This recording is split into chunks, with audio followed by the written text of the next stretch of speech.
Hey everyone, welcome back to Mani Maker. So if your Cricut has been acting a little off lately, maybe the cuts aren't lining up right or things just look a bit wonky, don't worry, you're definitely not alone. It happens pretty much all of us at some point of time. In this video, I'm going to show you how to calibrate Cricut Machine in the simplest way possible. So by the end of this video, your machine should be cutting clean and accurately again.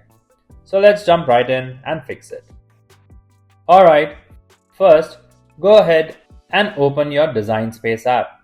Then look up at the top right corner where your profile name is and you'll see a little drop down. Just click on that. Now, from that menu, you need to hit Settings.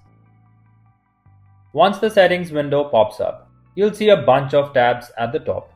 Go ahead and click on the one that says Machines. Now, go to the Machine Calibration and select your Cricut machine from the list. Next, you'll see an option to start calibration. Just make your selection.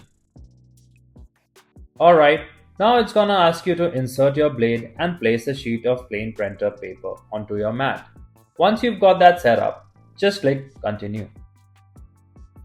Once your machine is ready, go ahead and press the Load button. And when you see the Go button flashing, just hit it.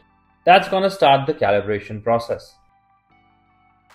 Once everything finishes up and your machine is done doing its thing, you'll get a message saying calibration is complete. At that point, all you're gonna do is click on Close. Thanks for watching. If you found this video helpful, be sure to hit the like button. For more easy to follow tutorials, don't forget to subscribe our channel.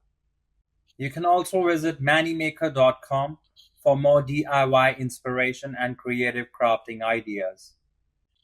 And if you ever need technical support or guidance, just give us a call at the contact number shown on the screen.